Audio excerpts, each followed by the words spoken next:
Hello everybody, welcome to our channel सफलता की पाठशाला।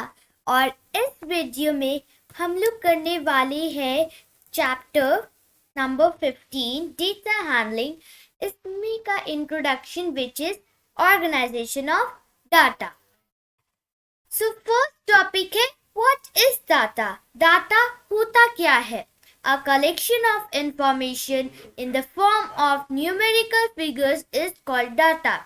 किसी भी चीज का कलेक्शन जब हम नंबर्स के फॉर्म में करते हैं तो उसे हम लोग डेटा कहते हैं।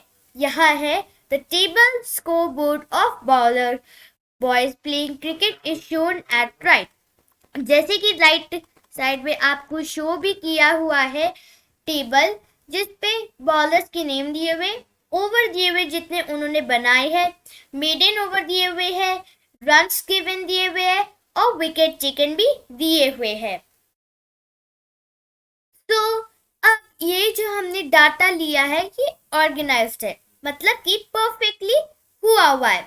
सो ये जो डाटा हम लोग ने किया है ये इसे हम लोग कहते हैं ऑर्गेनाइजेशन।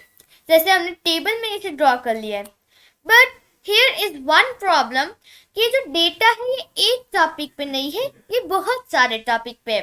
जैसे नेम ऑफ बॉलर, हाँ वो है ठीक, लेकिन ओवर भी दिया हुआ है, मेडन ओवर भी दिया हुआ है, रन्स गिवन भी दिया हुआ है और विकेट टेकन भी दिया हुआ है। So we should know on which topic we need to collect the data. हमें कौन से टॉपिक पर डाटा कलेक्ट करना चाहिए। लाइक यहाँ पर ओवर भी इतने चारों के चारों दिए हुए हैं, नेम ऑफ बॉलर हाँ वो ठीक है, लेकिन डेटा जो है हम लोग एक ही चीज पर कलेक्ट करते हैं। हम लोग को जो डेटा है वो बेसिकली जगह जगह से नहीं करना होता है, only and only on one topic. तो इससे हम लोग पता चलता है कि डेटा का हमें अच्छे से करना चाहिए। अब एक और एग्जाम्पल लेते हैं। Suppose a survey was done for the students of a particular class on the type of ice cream they like and the data obtained is this। जैसे कि आप देख ही सकते हो यहाँ पर एक डाटा एक दिया हुआ है जिसपे हम लोग को डाटा दिख रहा है। लाइक मानसा को बटर्स, यहाँ वो डाटा है, सर्वे हुआ था जिसमें बच्चों को बताना था कि कौन सा आइसक्रीम फ्लेवर उन्हें पसंद है। तो यहाँ पर हमें मेंशन किए हुए मानसा को butterscotch, Parul chocolate, Rohit chocolate, Chitra butterscotch, Radhika strawberry, Vivek chocolate, Dev strawberry, Kiran chocolate, Sara butterscotch, Raghav butterscotch, Usha strawberry, Alok chocolate, Lata strawberry and Ajit butterscotch. In total 14 बच्चों को ये सब फ्लेवर पसंद है। तो इसमें 3 फ्लेवर्स है, बटरस्कॉच, चॉकलेट और स्ट्रॉबेरी। अब ये जो राइट हैंड साइड में आपको टेबल दिख रहा है, यहाँ पर दिया हुआ है कि कौन सा कौन से आइसक्रीम फ्लेवर्स बच्चों को पसंद है और कितने बच्चों को पसंद है। लाइक यहाँ पर टिक्स दिया हुआ है, एक टिक जो है वो 1 स्टूडेंट को रिप्रेजेंट करता है। सो यहाँ पर बटरस्कॉच 5 स्टूडेंट्स को पसंद है। हियर मानसा, चित्रा और सारा, राघव और अजित, इनको बटरस्कॉच पसंद है। तो हम लोग ने इनका जो वैल्यू है वो टिक्स मार्क में रिप्रेजेंट कर लिया और टोटल जो है 5 हो गया। फिर आता है चॉकलेट। चॉकलेट भी 5 स्टूडेंट्स को पसंद है, जैसे पारुल, रोहित, विवेक, किरण और आलोक। तो फिर हम लोग ने इसे भी 5 में रिप्रेजेंट कर लिया। एंड लास्ट है स्ट्रॉबेरी। स्ट्रॉबेरी राधिका, देव, उषा और लता को पसंद है, तो 4 टिक्स रिप्रेजेंट हुआ। अब अगर आप देखो तो लेफ्ट हैंड साइड और राइट हैंड साइड का डाटा दोनों में बहुत फर्क है। लेफ्ट हैंड साइड में उतना बिल्कुल भी अच्छे से ऑर्गेनाइज नहीं है, तो इसी डाटा को हम लोग रॉ डाटा कहते हैं। लेकिन जो राइट हैंड साइड डाटा है वो अच्छे से ऑर्गेनाइज्ड है, तो इसी चीज को हम लोग कहते हैं ऑर्गेनाइजेशन ऑफ डाटा। अब यही टॉपिक है हमारा ऑर्गेनाइजेशन ऑफ डाटा। ये होता क्या है? Organization of data is very necessary while taking the data. So we can organize data by using tally marks. In last example, we did the survey, collected them and organized it. Similarly, we can organize this data in tally marks. Like suppose अभी हमने जो example लिया था वो students का favourite ice cream का, उस data को हमने टेबल में रिप्रेजेंट किया with the help of tick marks. तो इस डेटा को उस डेटा को हमने टेबल्स में with the help of pictures represent किया. अब टैली मार्क से भी हम लोग रिप्रेजेंट कर सकते हैं. टैली मार्क होता क्या है?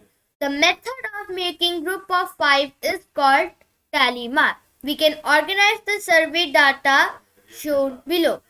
ये जो डाटा है हमने इसे टैली मार्क्स में कर दिया है. A group of this equals 5. Thus, with this we can represent any number. Here this represents 1. Like अब यहाँ पर आपको दिया हुआ है कि एक ये जो है वो 5 को रिप्रेजेंट करता है और इधर ये जो है वो बेसिकली 1 को रिप्रेजेंट करता है. राइट? अब आपको मान लो कि नंबर दे दिया 25. तो 25 को आप कैसे रिप्रेजेंट कर दोगे? इसी का जो पेयर है इसको हम लोग 5 टाइम्स करेंगे क्योंकि 25 का क्या होगा? हम लोग ने यहाँ पर किया है 25 डिवाइडेड बाय 5. एज हम लोग ये भी जानते हैं कि 25 5 की टेबल में आता है. तो ये वाला जो ग्रुप है each group of this equals 5. तो हमें 5 ग्रुप्स बनाने होंगे जिससे हम लोग वो 25 रिप्रेजेंट कर सकते हैं. एक चीज इसमें है कि जो टैली मार्क्स है वो अर्ली मैन भी यूज करते थे. They used to count the things and to make some type of calculations. अब यहाँ पर ये जो बोल रहे कि ये जो है ये 1 को बेसिकली रिप्रेजेंट करता है. इधर ये 1 को रिप्रेजेंट करता है. इतना हम तो फिर हम लोग किसी भी नंबर को रिप्रेजेंट कर सकते हैं. अब मान लो 25 की जगह आपको दे दिया 26. अब 26 25 की टेबल में आता तो नहीं है, तो कैसे करेंगे? 5 का ग्रुप बना लेना है आपको इस तरह से, ये वाले का, और 5 का ग्रुप बना लिया और फिर एक और ये वाला यूज कर देना क्योंकि हर एक जो है वो 1 रिप्रेजेंट करता है. तो इस तरह से हम लोग और भी की चीजों की ग्रुपिंग कर सकते हैं. अब यहाँ पर आपको वो जो सर्वे वाला डाटा जो था हम लोग का वो भी दिया हुआ है. लाइक ये जो हमने यहाँ पर जो डाटा स्टोर था वो इधर टैली मार्क्स में भी रिप्रेजेंट हुआ है. इस तरह से हम लोग डेटा का ऑर्गेनाइजेशन करते हैं. नेक्स्ट आता है ऑब्जर्वेशन एंड फ्रीक्वेंसी. अब ये ऑब्जर्वेशन और फ्रीक्वेंसी होती क्या है? जैसे जैसे आप बड़े होते जाओगे आपको ऑब्जर्वेशन और फ्रीक्वेंसी ज्यादा सुनने को मिलेगा. ऑब्जर्वेशन है each numerical figure in data is called an observation. अब ऑब्जर्वेशन कैसे? यहाँ पर जैसे हमने सर्वे वाला जो था ये जो बटर स्कॉच है और जो चॉकलेट है और ये जो स्ट्रॉबेरी है ये सब ऑब्जर्वेशन है, मतलब कोई भी चीज.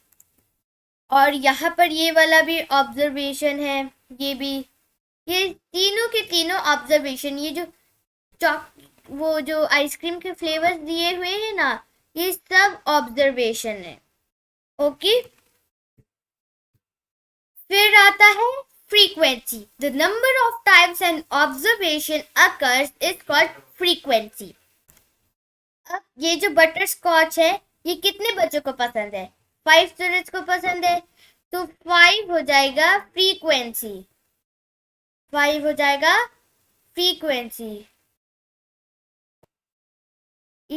तो यहाँ पर वो बटर स्कॉच है ऑब्जर्वेशन और 5 जो है वो फ्रीक्वेंसी है. राइट? तो ये ऑब्जर्वेशन ऑफ फ्रीक्वेंसी होते हैं. अब it's time to solve some of the problems related to this. तो सबसे पहला है the score obtained in 20 throws dice are these. Okay, now prepare a frequency table for the above scores. अब ये जो हमें scores दिए हुए, अब ये हम लोग को बोल रहे हैं इसी को इधर टैली मार्क्स के टेबल पर रिप्रेजेंट करना है. टोटल 20 है तो इन लोगों ने पहले 20 दे दिया. सबसे पहले हम लोग 1 by 1 इसे काउंट करेंगे. लाइक यहाँ पर 1 के लिए कितने हैं? 1 2 एंड हियर 3. तो 3 टैली मार्क्स का रिप्रेजेंट कर लेंगे हम लोग. 1 2 3 और फ्रीक्वेंसी लिख देंगे 3. नेक्स्ट है 2. 2 कितना वो है? 1 और इधर 2 3 एंड हेयर 4 5. ठीक है, तो टोटल 5 का ग्रुप बना. 2 3 4 5 और यहाँ पर फ्रीक्वेंसी हो जाएगी 5. नेक्स्ट है 3. तो 1 और 2 3 टोटल 3 है, तो इसका भी हम लोग 3 में डाल देंगे. 3 है, 3 ही फ्रीक्वेंसी है. 1 और 2 और इधर 3. हाँ. नेक्स्ट है 4. अब 4 के लिए क्या होएगा? 4 1 और 2 हाँ इधर 3 and the last one here 4. इधर भी वही सेव लगा है. 1 2 3 4 फ्रीक्वेंसी हो जाएगी 4. नेक्स्ट है 5. 5 कितना है? 1 एंड 2 2 ही है. 2 1 2 इधर हो जाएगा 2. एंड नेक्स्ट है लास्टली 6. किधर गया? हाँ, 1 2 3 तो इधर हो जाएगा 3. इस तरह से हमने डाटा को इधर रिप्रेजेंट कर लिया. तो क्वेश्चन आई होप सबको समझ आया होगा. क्वेश्चन क्या इन लोगों ने कहा है कि स्कोर बोर्ड स्कोर्स जो है वो 20 टाइम्स डाइस को थ्रो किया गया. अब जो स्कोर्स जो नंबर थे वो इस तरह से रिप्रेजेंट हुए हैं. अब हमें टैली मार्क्स में करना था. 1 हुआ है 3 टाइम्स तो हमने 3 टैली मार्क्स किए. 2 हुआ है 5 टाइम्स तो 5 किया. 3 हुआ है 3 टाइम्स तो 3 हो गई फ्रीक्वेंसी. 4 है 4 टाइम्स और इधर 4 हो गया. 5 है 2 टाइम्स तो 2 एंड 6 है 3 टाइम्स सो 3. तो इस तरह से हमने ये जो डेटा है इसे अच्छे से रिप्रेजेंट कर लिया. आई होप सभी को ये अच्छे से समझ आया होगा. मैं एक बार दोबारा समझा देती हूँ. हम लोगों ने क्या किया था? हमने सीखा डेटा होता है क्या है. A collection of information in the form of numerical figures is called data. Right? A collection of information in the form of numerical figures is called data. Then we have did this example, the survey example. After that we learned how to organize the data and what is the importance of organization of data.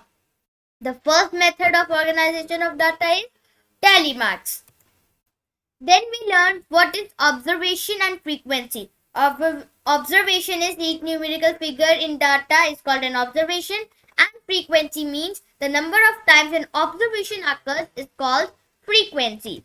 Then we did this problem, how we have counted the number of times each number occurred on a dice and then represent that in tally marks and written the frequency. So this was only for this video. In next video I will be coming up with another new thing. Till then, take care and bye bye and have a nice day.